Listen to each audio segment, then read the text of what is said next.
2024 के लिए क्या है अखिलेश का प्लान? क्या फिर अखिलेश बनाएंगे नया गठबंधन? अब कौन होगा अखिलेश का साथी? 2024 के चुनावी महासमर के लिए ऐसे कई सवाल सियासी गलियारे में गूंज रहे हैं कि आखिर कैसे बीजेपी को मात देगा विपक्ष। इन कई सवालों के बीच जब अखिलेश यादव आजमगढ़ पहुंचे तो उन्होंने कर दिया बड़ा दावा लोकसभा उपचुनाव में मिली हार का बदला सूद समेत लेने का। वहीं सवाल ये उठा कि कैसे, क्योंकि पूर्वांचल में साथी रहे राजभर तो जुदा हो चुके हैं। तो क्या अखिलेश नए साथी की तलाश में हैं?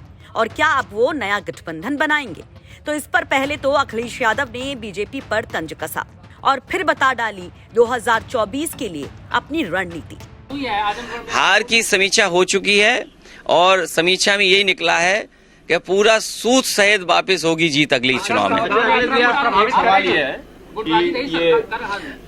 ये गुटबाजी रही क्या रहा, इस पे कोई चर्चा नहीं। यहाँ के सभी नेताओं ने कहा है कि अगली बार 24 में जब चुनाव होगा पूरा का पूरा वापसी होगा। तो एक बार फिर से अखिलेश यादव बिहार के बड़े उलटफेर को विपक्ष के लिए एक उम्मीद के लौ तो बताते हैं, लेकिन यूपी में फिर से किसी बड़े गठबंधन की बात से इनकार कर जाते हैं। गठबंधन में कोई नए साथी जुड़ेंगे आपके? अब बीजेपी इतने बड़े गठबंधन कर ले रही है, किसी को छोड़ेगी बीजेपी गठबंधन के लिए? ये हमें बताओ पत्रकार साथी, बीजेपी किसी दल को छोड़ेगी गठबंधन के लिए? लेकिन हमें जनता पे भरोसा है।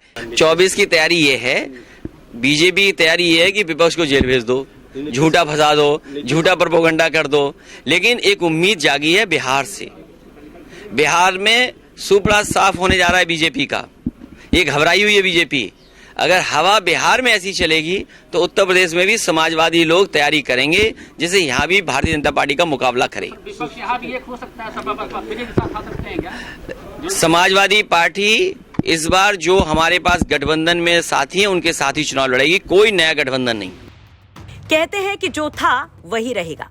वहीं अखिलेश यादव के तंज के भी कई मतलब निकाले जा रहे हैं, क्योंकि पहले शिवपाल और फिर राजभर की राहें जिस तरह से बीजेपी की ओर मुड़ी, वहीं मायावती का बीजेपी के लिए सॉफ्ट स्ट्रेटेजी रखना कांग्रेस से पहले से ही रिश्तों की टूट हो चुकी थी।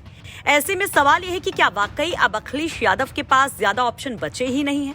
बहरहाल जिस तरह से अब अखिलेश अपने पुराने साथियों के दुख में शरीक हो रहे हैं, फिर चाहे वो रमाकांत यादव हों या आजम खान, जिस तरह से उनके लिए बड़े आंदोलन की बात कर रहे हैं, ऐसे में ये तो तय है कि अब अखिलेश यादव को इन्हीं का सहारा। आजमगढ़ से राजीव कुमार की रिपोर्ट, यूपी तक।